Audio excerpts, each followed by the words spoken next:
So what's your background? What's your name, by the way? I'm William. William Mohammed. Nice to meet you, man. Hi. So in this part See you, man. What's your background? What do you believe in? I'm a biologist and I'm a skeptic. Oh, I like it. Did you do biology in university? Did you do biology? Well, we'll see. Did you do biology in university? Yeah. And what did you find? What led you to it? Like, what made you want to do that? Fascination with life. Like in my case, I have a. That's it. That's the easy answer. A Greek mercenary Yes. from Georgia. Give me a reason why you were fascinated with life. Because it's very difficult to explain. Are you from Scotland yourself? Yes. That's right. I am from Scotland. Yes. Do you want to talk about something? No problem. I mean, You just have the camera. he's already. We can talk. Yes, I think it would be good because If you want. it's always interesting speaking to someone with expertise More or less.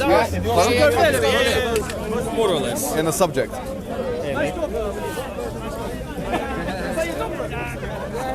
It's a nice dog, yeah. It's very hello, don't worry. So I want to. Yeah. You can hear yourself think. Exactly.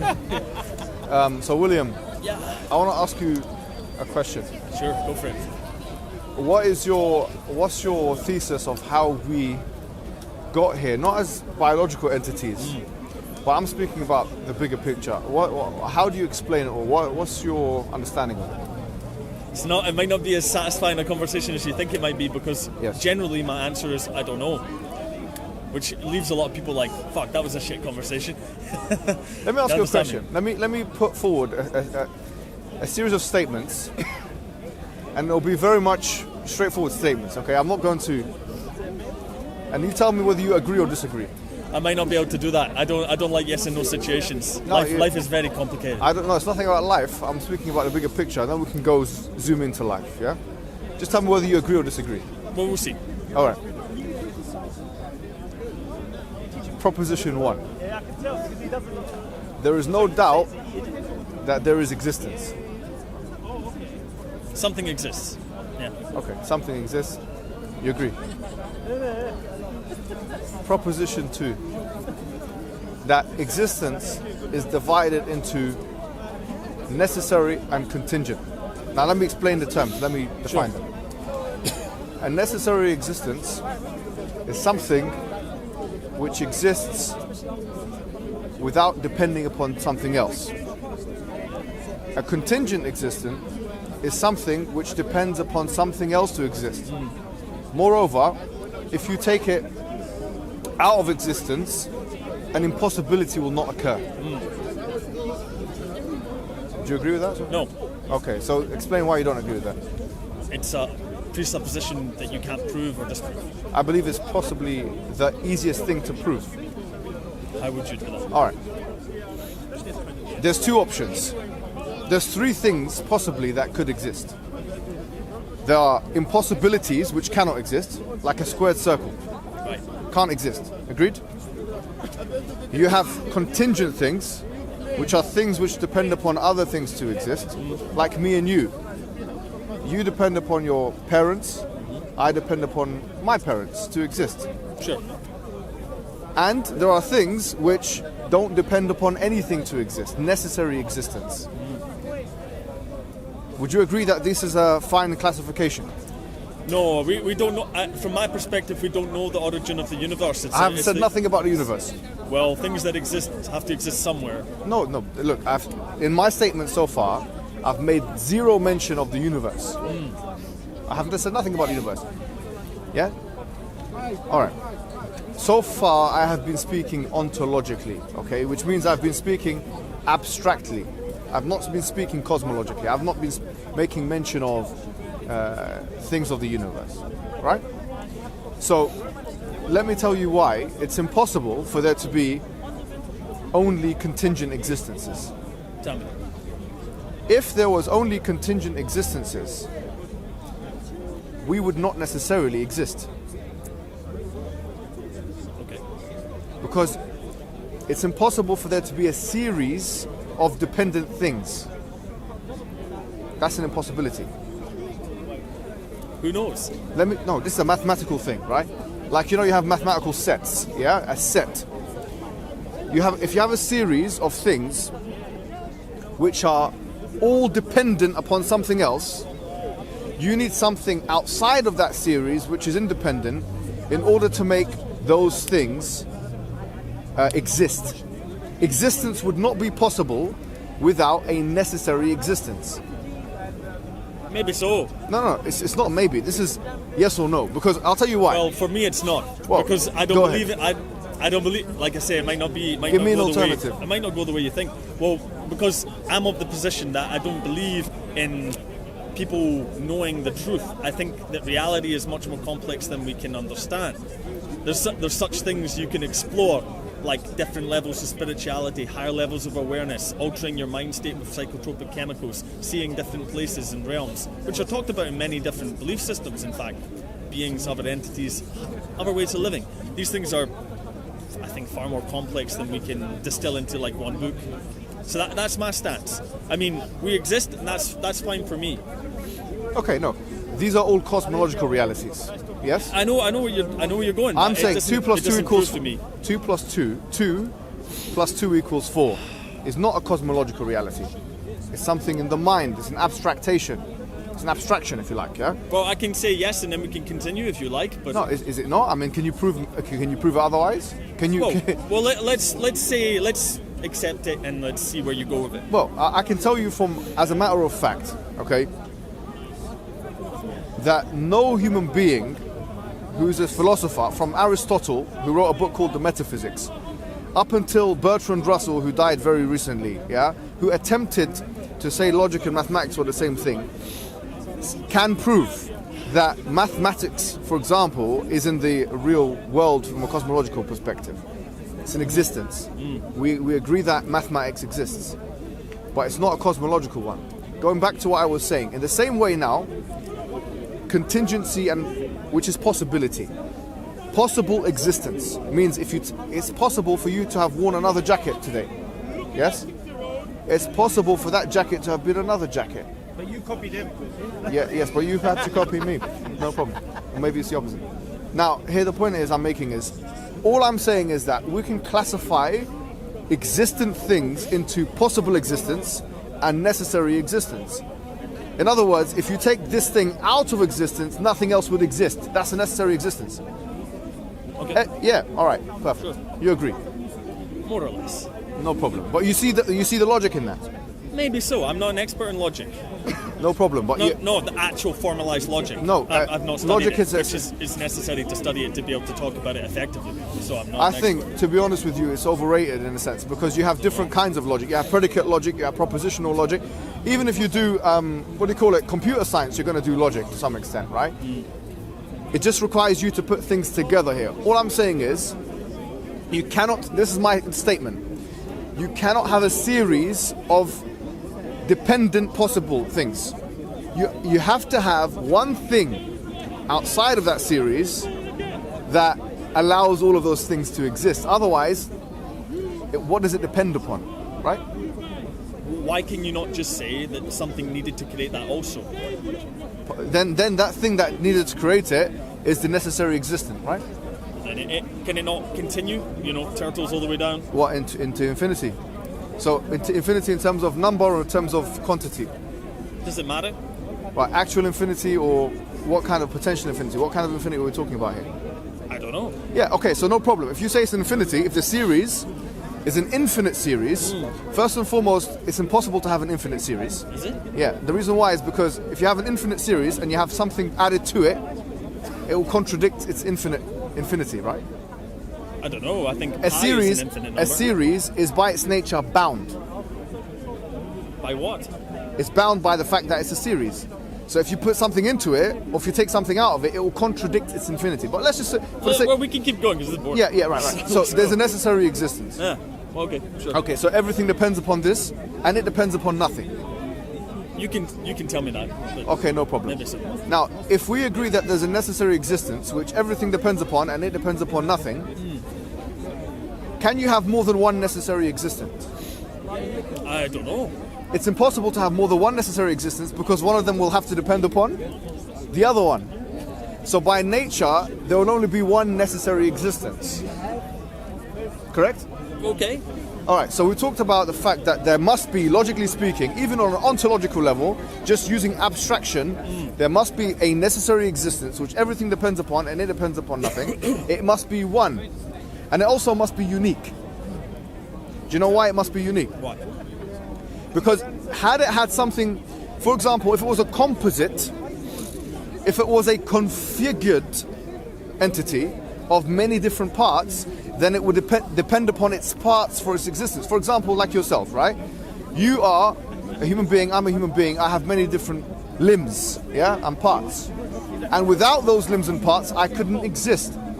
So in essence, I depend upon my parts to exist. At least physically. Right, so it must be something which doesn't have any parts. Right? It's not a composite. I don't even. The interesting thing is, I don't mind. Okay, no You know what I problem. mean? All of this stuff it actually doesn't. It doesn't affect me. It doesn't affect me that much. No, it does affect you, and I'll tell you why. Tell me why. Because if we accept all the premises that I put forward, then in effect what you've done. One more thing I'll say to you is, right, that thing, if we agree with the fact that there is time, yes, there cannot be something which precedes it. Right? Okay. Because then it would, in effect, either be contingent on that thing, dependent on it, or it would be caused by it. If we believe in causation. Obviously, David Hume, you're Scottish, didn't believe in, he had some issues with causation, so I'm not even using that word right now. Right. Okay, so here, I want to shake your hand. You said you're an agnostic. No, I didn't. I'm a skeptic. Okay, so what do you believe? Do you believe in God? It depends what you mean by God. I mean the necessary existent one, independent. Well, right? You're trying to put me into a position where I have to say yes. No, I don't need to mean, pin you to anything. I've just done discursive explication. I mean, it's Yeah. your explanation that I would like. Yeah. So, what is God to you? God is all those things we talked about. Because in the Quran it says, "Qul huwallahu ahad." Say He's God, one and only. So it's Allahu Samad, the one that everything depends upon, and He depends upon nothing. Right. Lam yalid wa lam yulad. He doesn't have any children, nor was he a child of anything, which shows that there was nothing that preceded him. Right. Wa lam yakul lahu kufuwan ahad, the completely unique. Right. So the things that we said are necessary for a God to be a God are in the things that we've rationalized are in fact in place. Okay. So therefore, does this make sense to you rationally? No, I know where you're going. Sure. Right. So it can't be, for example, a plethora of gods. Because they'll be Probably independent. Yeah, no, definitely not. I mean, I don't necessarily agree with the start. So. Oh, we did agree with the start. We have to be honest here, No, William. no, we don't. We don't have to be honest. sorry. No. We Yeah. do. It's good to be honest, but Right. it's hard to be honest when you don't know all the truths of the universe, which none of us do. We're not talking about the universe. Well, I am. Do you know why we're not talking about the universe? When I say that, I mean existence that we can comprehend, which is what we've been doing in discussion of Right, logic, no. which is an existence. Let me explain right? to you something, right? This is an ontological argument. An ontological argument means just like mathematics, right? It's something which resides in the mental, abstracted realm. We can easily transfer it to the cosmological realm, easily, right? And it can be applicable in the cosmological realm, but it can exist without a cosmological inference. Sure, an idea. Yes, an idea just like mathematics, but a real one, just like mathematics. Yeah. So having Just abstract mathematics. abstract mathematics is real, is it not? I'm not an expert, but I've heard some interesting things about that. Right. No one will tell you that. I mean, you're not going to tell me that maths is not real. No, that's not what I'm saying. Same thing is because let me tell you something, right? The scientific method. Yeah. You're a biologist. What is it based upon? You know. It's based on the philosophy of science. Right. And the philosophy of science are metaphysical, non-tangible principles of logic. Sure. And so they are abstractions. Cool. So the whole of science is based on abstractions. If abstractions were any less than cosmology, Yeah. then surely they should be underpinned by it. Aye. Well, the opposite is true. Okay, so let's keep going. So no, Let's so I'm just let's telling you keep the epistemic weight of ontological reasoning can sometimes supersede that of cosmological reasoning. You're Scottish, obviously David Hume believed in the problem of induction. He talked about the swans and all these things, right? Right, I've never read Hume. You should, man. He's one of your main guys, you know. Yes, but he's actually probably the greatest Scottish philosopher of all time. Maybe I'm making a whatever kind of thing. Who knows? Maybe. Who knows? But what I'm saying is that there are problems with science has inductive problems, right? Or limitations, I should say. Yeah, the inductive problem. So, having said that, if we agree that there is an entity which is necessary, which everything exists upon, or which everything depends upon, which if you take it out of creation, nothing would exist, an impossibility would occur, that is one, and that nothing came before, if you do believe in time, then what we should say therefore is that you're no longer that much of a skeptic, are you? Because you've actually taken on board the religious notion. Well, Oh, God. it really depends, because we've yet to get into the specifics. All right, so Which these are in the really Quran, interesting. right? These are the 4 parameters in that chapter, right? That he is God, one and only, the eternally besought of all, meaning the independent. He has no children, nor is he given any children, and there's nothing like him. Is unique. Now, having said this, these are 4 parameters. That excludes Trinitarianism, because we have the Father is God, the Son is God, the Holy Spirit is God. Excludes it completely, because we said there cannot be more than one necessary existence. So if it excludes Trinitarianism and polytheism by extension, we've gotten rid of 2 major religions in the world, which is Hinduism, or one understanding of Hinduism, one understanding of it, and Christianity. Right. Right? So we ask the question now, if this is more reasonable in an inference than the atheistic one, what does this, a necessary existence, want from us biological entities in the world? Is there a connection between, question, Well, that's a very good question. is there a connection between us and this necessary existence? Why would there be? Well, Is we there- know for a fact, we know from discursive reasoning, that there must be at least one kind of relationship. The fact that he gave us existence, or it gave us existence, yeah? If it gave us existence,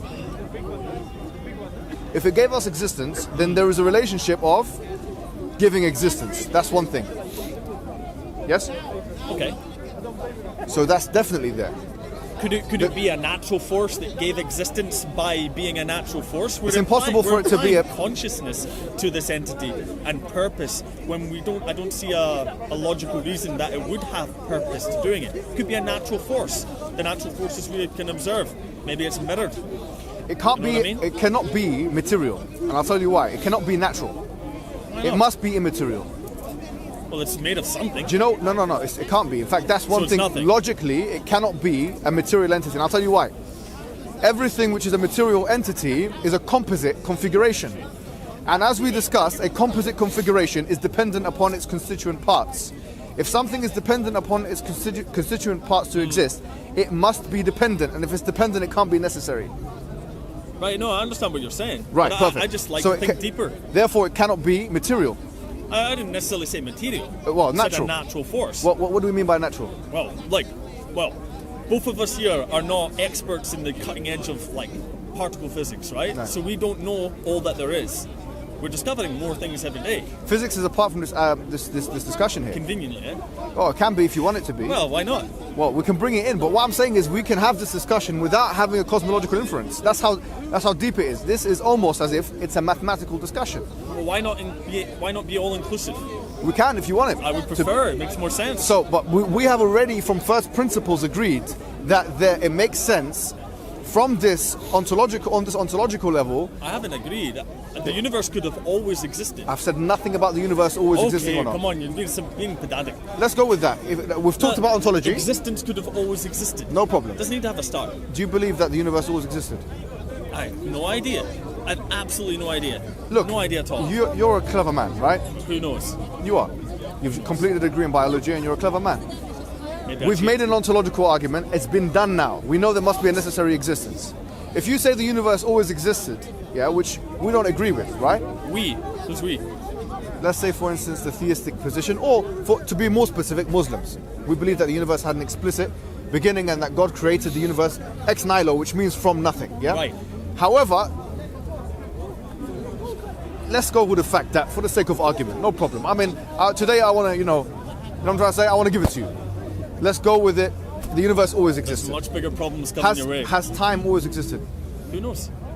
Who knows? If the universe always existed, my question to you is, has it existed with time or not, no time? What? Well, Is there time now? I don't want to be. What's the right word? Picking on semantics, but what do we mean by time? Time refers to tenses and action. So we refer to past, present, and future. We refer to a unit of measurement, yes, which measures this transition from past to present, present to future, and so on. That's what we mean by time. Yeah. So do you believe in this? I don't think I can say I believe in it. Do you believe time exists? I don't like the word believe. Do you accept time exists? I live my life that it does exist, in the view that it does. All right, so I can't say definitely. Epistemically, you accept the value of time. Well, you could live without a concept of time, I suppose. Just be more difficult. Is there time? I don't know, mate. That's the don't- thing. I No, don't but- know. I'm an but- honest man. William, please. I You mean, exist. That's the deeper one. William, Yeah. that's fine. So if you don't know much about cosmology, which is your position, it's better to go back to ontology because then we'll get more certain truth. I don't think we can get certain truth. That's my stance, man. Is that your I stance? think it's yeah. We should go into the depth of it. Like a theistic position is quite an interesting one, rather than a god that maybe just created If everything I and was say passive. no, forget about existence. There is existence. Is that a undeniable statement or not? Well, we could say that it is. Yes. Okay. So there are some things. So that is an undeniable position. Something exists. Something exists. Something. Yeah. Yeah. Fine. There is no doubt that there is existence. Something exists. So the reason why I've taken you out of cosmological discussion is because I know you're always going to say I don't know. Well, that's the honest position. No man. problem. So in that case, let's go away from doubt into certainty. Because no, seriously, because if Sure. but this is, I'll be honest with you, right? The Quran says, If it's so obvious, then why doesn't everyone believe it? well, because they've been socialized otherwise. Let me tell you something, right? The Quran says, "Am khuliqu min ghayri shay'in am humul khaliqun? Am khalaqu as-samawati wal ard bal la I yuqinun." don't know Arabic. I'll tell you the answer. I'll tell you what the translation, right? It says, "Did they create themselves, or were they themselves the creators? Were they created from nothing, or were they themselves the creators of themselves? Did they create the universe? They have no certainty." So in other words, the Quranic position is that an atheist or even agnostic, by definition, will never attain certainty. That is the position, right? Is that a problem? It's a big problem because Why? I'll tell you why it's a problem. From your perspective, it's less of a problem because you're kind of like agnostic, right? Well, I've been saying I don't know. So but yeah. for an atheist who makes a definite claim that there is no God, Yeah. it's a problem to make a positive, definite claim, but actually when it comes to the nitty-gritty, have very little certainty. Do you see the point here? No, I already know that. Yeah. Yeah. So That's you fine agree, for me. So you agree with me, and you agree with the Quran, all right? So that's not. a problem. Saying you're sure there's no God is a difficult position, just like saying you're sure there is one is a difficult. I don't think it's a difficult position because me and you just went through the process. Well, and- if we mean God by some force outside of physical creation, but who knows what that is? We It haven't is used conscious, it. and it gives you a I haven't good- said. I very haven't said different any. argument. True. I have not said anything about force. I've not used that word. I've not said anything about book. These are your words. Sure, That's an but they're easier relevant, argument. aren't To, I'll be honest with you, William. It's an easier argument to refute. But let me just summarize what I said to you before, okay? And I'm putting it in propositional terms, statement form. Yeah. I'll ask you some questions too. No problem. Statement one, I said, there is no doubt there is existence. Statement one. Statement two, existence is divided into necessary and possible. Necessary means that this existence depends upon nothing in order for it to exist. Possible means it depends upon something else for its existence and it could have otherwise not existed. Necessary means if you take it out of existence, impossibilities will occur. Possible means if you take it out of existence, impossibilities will not occur. In other words, if I take you out of existence or you take me out of existence, no impossibility, no logical impossibility will occur. Therefore, we said if there's a series of things which are only possible existences, we will need something outside of that series which is a necessary existence in order for existence to exist. Therefore, necessary existence is by definition necessary. Therefore, there must be something which everything depends upon and it depends upon nothing. Also, that thing has to be one, because if there were two necessary existences, there would be two things which necessarily claim to have nothing it depends upon. One of them would have to depend upon the other. And in addition to that, it will have to be unique. If that's the case, then actually what we're saying is that there's one necessary existence which everything depends upon and it depends upon nothing, and existence would not be justified without that necessary existence. An impossibility would occur without that existence. I've had this Therefore, argument before. no. Therefore, there is, as the Quran says, "Qul huwallahu ahad," says Allah one and only, the one.